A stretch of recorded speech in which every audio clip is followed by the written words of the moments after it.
ಎಲ್ರಿಗೂ ನಮಸ್ಕಾರ. ತುಂಬ ದಿನ ಎಷ್ಟು ಜನ ನೋಡ್ತಾ ಇದ್ದೀನಿ ಆ್ಯಂಡ್ ಪ್ರತಿ ಸರ್ತಿ ಈ ಫೇಸಸ್ ಮೀಡಿಯಾ ಯೂಶಲಿ ನೋಡೋ ಮುಖಗಳನ್ನ ನೋಡೋದು ಖುಷಿ ಆಗುತ್ತೆ. ಅಂದರೆ ಸ್ಟಾರ್ಟಿಂಗ್ ಬಂದಾಗ ಭಯ ಆಗ್ತಾ ಇತ್ತು, ಈಗ ಓಕೆ ಇವರೆಲ್ಲರೂ ಇದ್ದಾರೆ, ಒಬ್ಬಳೇ ಬಂದ್ರು ಇವರೆಲ್ಲರೂ ನನ್ನ ಪರಿಚಯ ಇದ್ದಾರೆ ಅಂತ ಅನ್ಸುತ್ತೆ. So thank you for coming. ನಮ್ಮ ಸಿನಿಮಾಗೆ ನಿಮ್ಮ ಸಪೋರ್ಟ್ ತುಂಬ ತುಂಬ ಮುಖ್ಯ. ಎಲ್ಲ ಗೆಸ್ಟ್ಗಳು ಬಂದಿರೋರು ನಮ್ಮ ಸಿನಿಮಾಗೆ ಸಪೋರ್ಟ್ ಮಾಡೋಕ್ಕೆ, ನಮಗೆ ಸಪೋರ್ಟ್ ಮಾಡೋಕ್ಕೆ ಸುಮಿ ಸರ್, ಕಾರ್ತಿಕ್, ದಿವ್ಯಾ, ಅರವಿಂದ್, ರಿಷಿ, ಒಬ್ಬರು ನನಗೆ ಗೊತ್ತಿಲ್ಲ. Okay, all of you thank you so much. It means a lot to us. ನಮ್ಮ ಹೀರೋ ಬರ್ಡೇ ಇವತ್ತು. Happy birthday Ritvik. ಈ ಸಿನಿಮಾ ಕತೆ ಹೇಳೋಕ್ಕೆ ರಿಷಿ ಮತ್ತು ರಿತ್ವಿಕ್ ಅವರಿಬ್ಬರು ಬಂದಿದ್ರು. ಕತೆ ತುಂಬ ಇಷ್ಟ ಆಯಿತು ನನಗೆ. ಬಟ್ ಅದೇ ಅವ್ರು ಹೇಳಿದ ಆ ಟೈಮ್ಗೆ ನಾನು ಬೇರೆ ಶೋ ತೊಗೊಂಡ್ಬಿಟ್ಟಿದ್ದೆ. ನನಗೆ ಸಂದಿಗ್ಧ ಪರಿಸ್ಥಿತಿ, ಇವಾಗ ಚೆನ್ನಾಗಿದೆ ಕತೆ, ಆದರೆ ಡೇಟ್ಸ್ ಮ್ಯಾಚ್ ಆಗ್ತಾಯಿಲ್ಲ, ಏನು ಮಾಡೋದು ಅಂತ ಕಷ್ಟಪಟ್ಟು ಇವಾಗ ಆಗಲ್ಲ ಅಂತ ಹೇಳ್ಬಿಟ್ಟೆ.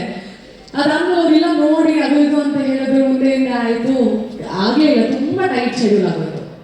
ದೆನ್ ಸರಿ ಅದು ಮುಗಿತು.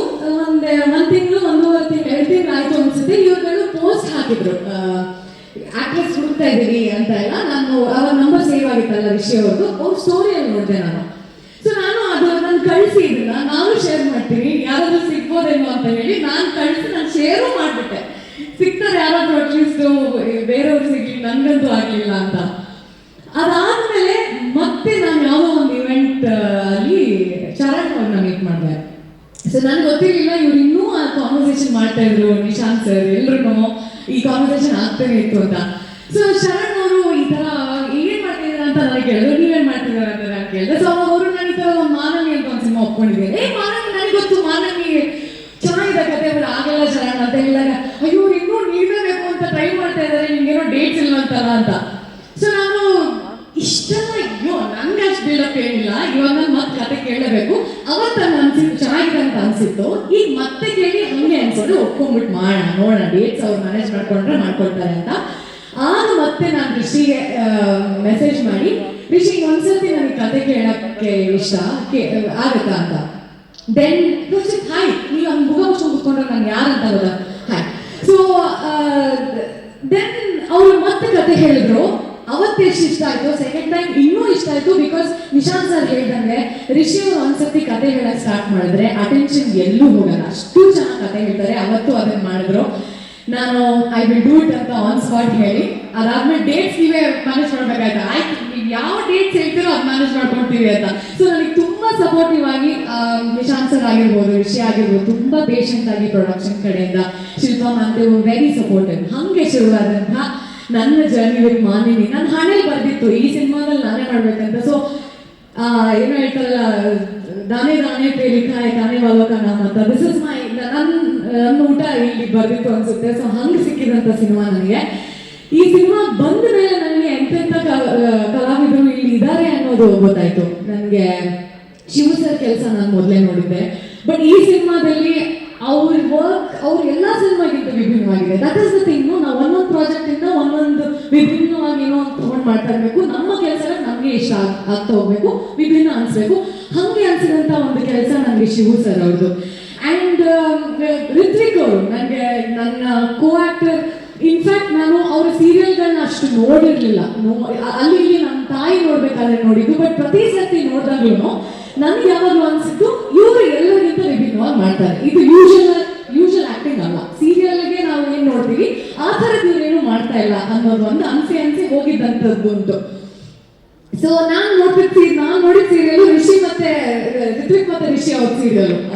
ಸೊ ಅದು ನಮ್ಮ ತಾಯಿಗೆ ತುಂಬಾ ಇಷ್ಟ ಆಯ್ತು. ಇಬ್ಬರು ನ್ಯಾಚುರಲ್ ಆಗಿ ಆಕ್ಟ್ ಮಾಡೋರು.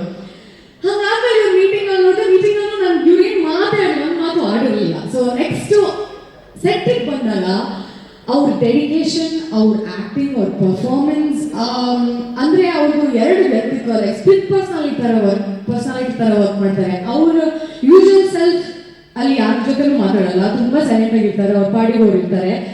ಬಟ್ ಆನ್ ಸ್ಕ್ರೀನ್ ನಿಮ್ಸ್ ಒಂದು ಸೀನ್ ಕೊಡಿ ಅಂದ್ರೆ ಇವರೆಲ್ಲ ಇದು ಮಾಡ್ತಾ ಇರೋದು. ಅದು ಕಾಮಿಡಿ ಆಗಿರ್ಬೋದು, ಫೈಟ್ ಆಗಿರ್ಬೋದು, ರೋಮ್ಯಾನ್ಸ್ ಆಗಿರ್ಬೋದು, ಎಲ್ಲರೂ ಇದೇ ವ್ಯಕ್ತಿ ನಾನು ಕೂತಿ ಸೈಡಲ್ಲಿ ಚೇರಲ್ಲಿ ಅಂತ ಅನ್ಸೋ ಮಾಡ್ತಾರೆ. ಅದು ನನಗೆ ಸರ್ಪ್ರೈಸಿಂಗ್ ಆಗಿದ್ದು. ನಾನು ಏನೇ ಅಂದ್ರೆ ನಾವು ಒಂದು ಸೆಟ್ ಏನೋ ಒಂದು ಇಂಪ್ರೂವೈಸ್ ಹಂಗೆ ಬಂದಾಗ ಏನೋ ಮಾಡ್ಬಿಟ್ಟಾಗ ಅದ್ರ ತಕ್ಕ ಹಾಗೆ ಒಂದು ಸ್ಟಿಕ್ ಆಗ್ದಂಗೆ ನಾನು ಏನು ಮಾಡ್ತೀನೋ ಅದಕ್ಕೂ ಅವ್ರು ಅಡ್ಜಸ್ಟ್ ಆಗಿ ಮಾಡೋದಿದೆಯಲ್ಲ, ಅದು ಒಂದು ಆರ್ಟಿಸ್ಟ್ಗೆ ಕೊಡುವಂಥ ಸಾಥ್. ಅದು ಥ್ರೂ ಔಟ್ ದ ಫಿಲ್ಮ್ ಅದು ನನಗೆ ಸಿಕ್ಕಿದೆ ಋತ್ವಿಕ್ ಕಡೆಯಿಂದ. ಆ್ಯಂಡ್ ಅದು ಕಾಣಿಸುತ್ತೆ ನಿಮಗೆ ಸಿನಿಮಾದಲ್ಲಿ ನೋಡಿದಾಗಲೂ ಕೂಡ. ಸೊ ಅದಕ್ಕೆ thank you so much Ritvik. I am very happy. And initially ನಾನು ಏನು ಅಂದ್ಕೊಂಡಿದ್ದೆ, ಓಕೆ ಹೇಗಿರ್ಬೋದು ಇವ್ರ ಜೊತೆ ಆ್ಯಕ್ಟ್ ಮಾಡೋದು ಅಂತೆಲ್ಲ ಆ ಥಾಟ್ಸ್ನೆಲ್ಲನೂ ನೀವು ಐ ಥಿಂಕ್ ಒಂದು 360 ಡಿಗ್ರಿ ನೀವು ತಿರುಗಿಸಿ ನನಗೆ ಇದು ಹಿಂಗೆ this journey is going be amazing ಅಂತ ನನಗೆ ತೋರಿಸ್ಕೊಟ್ರಿ. ಅದು ಒಂದು ಥ್ಯಾಂಕ್ ಯು.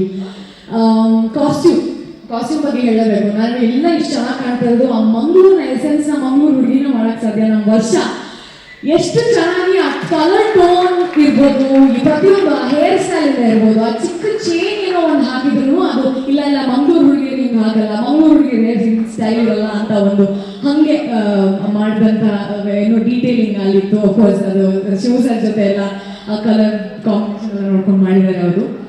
ಋತ್ವಿಕ್ ಅವರ ಡೈರೆಕ್ಷನ್ ಅಂದರೆ ಅವ್ರು ಪ್ರತಿ ಸರ್ತಿ ನೀವು ಮಾಡಿದ್ರೆ ಸರಿ ಅಂತ ಬಿಡೋದು, ಅವಾಗ ನಮ್ಮ ಬೆಳವಣಿಗೆ ಏನು ಇರಲ್ಲ ಅದರಲ್ಲಿ. ಬಟ್ ಚೆನ್ನಾಗಿ ಮಾಡಿದಾಗ ಸೂಪರ್ ಆಗಿತ್ತು ಅಂತ ಹೇಳಿ ಏನಾದರೂ ದೀಕ್ಷಳಾಗಿ ನಾನು ಕಾಣಿಸ್ಲಿಲ್ಲ ಅಂದಾಗ ಅದನ್ನ ಕರೆಕ್ಟ್ ಮಾಡಿ ನನಗೆ ಅದನ್ನ ನನ್ನ ಸ್ಕ್ರೀನ್ ಮೇಲೆ ಅದನ್ನ ಮಾಡೋಕ್ಕೆ ಹೆಲ್ಪ್ ಮಾಡಿದ್ರಲ್ಲ, ಅದು ಇಟ್ ವಾಸ್ ವೆರಿ ನೈಸ್. ಅವರು ಫಸ್ಟ್ ಟೈಮ್ ಡೈರೆಕ್ಟರ್ ಅಂತ ಎಲ್ಲೂ ಅನಿಸ್ಲೇ ಇಲ್ಲ. ಸೊ ಅದು ತುಂಬ ಸಪೋರ್ಟಿವ್ ಆಗಿ ಅವರಿದ್ರು. ಆ್ಯಂಡ್ ಈ ಕಥೆ ಸುದಿ ಅವ್ರು ಬರ್ದಿರೋದು ತುಂಬ ಚೆನ್ನಾಗಿ ಬರ್ದಿದ್ದಾರೆ. ಅದ್ರಲ್ಲಿ ನಟನೆ ಕೂಡ ಮಾಡಿದ್ದಾರೆ.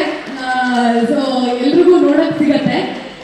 ಅಮೇಜಿಂಗ್ ಥಿಂಗ್ ಬೇಸಿಕಲಿ ನನಗೆ ಸೋನು ಜೊತೆ ನನ್ನ ಕಾಂಬಿನೇಷನ್ ಅಷ್ಟು ಇರಲಿಲ್ಲ. ಸ್ಕ್ರೀನ್ ಮೇಲೆ ನೋಡಿದಾಗ ನಿಮಗೆ ಗೊತ್ತಾಗುತ್ತೆ. But she's a fabulous job ಅಂತ ಪ್ರತಿಯೊಬ್ಬರು ಹೇಳ್ತಾ ಇದ್ರು. ಸೊ ನನಗೆ I am very eagerly waiting. And ನಮ್ಮ ಆರ್ಟ್ ಡೈರೆಕ್ಟರ್ ಆಗಿರ್ಬೋದು, ಅವ್ರ ಕೆಲಸ ಲೈಕ್ ಸರ್ ಸೆಟ್, ನಿಮಗೆ ನಿಜ ಸೆಟ್ ಯಾವುದು, ಅದು ಲೊಕೇಶನ್ ಯಾವುದು, ಸೆಟ್ ಯಾವುದು ಅಂತ ನಿಮ್ಗೆ ಯಾವುದು ಗೊತ್ತಾಗಲ್ಲ, ಹಂಗೆ ಮಾಡಿದ್ದಾರೆ.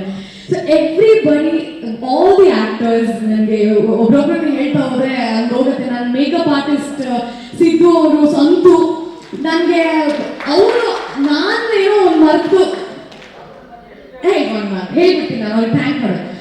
ಸೊ ಅವ್ರು ನಾನೇನೋ ಒಂದು ಮರ್ತರು ಆ ಒಂದು ಪಾತ್ರವಾಗಿ ಕಾಣಿಸೋದಕ್ಕೆ ಅವರು ನನಗೆ ತುಂಬ ಸಪೋರ್ಟಿವ್ ಆಗಿದ್ದಾರೆ. ಅದೆಲ್ಲದಕ್ಕೂ ಥ್ಯಾಂಕ್ ಯು ಸೋ ಮಚ್.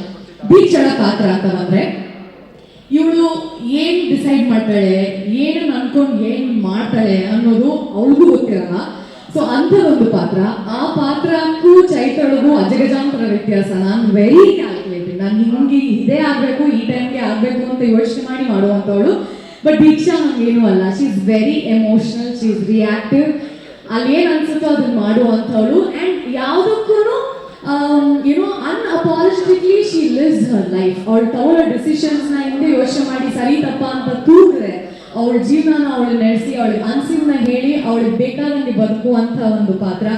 ಆ ಪಾತ್ರನ ನಾನು ಆದಷ್ಟು ತಕ್ಕ ಮಟ್ಟಿಗೆ ಪೋರ್ಟ್ರೇ ಮಾಡೋಕ್ಕೆ ಟ್ರೈ ಮಾಡಿದ್ದೀನಿ. ಅದು ಹೇಗೆ ಬಂದಿದೆ ಅಂತ ನೀವುಗಳೇ ನೋಡಿ ಹೇಳಬೇಕು ಅಷ್ಟೇ.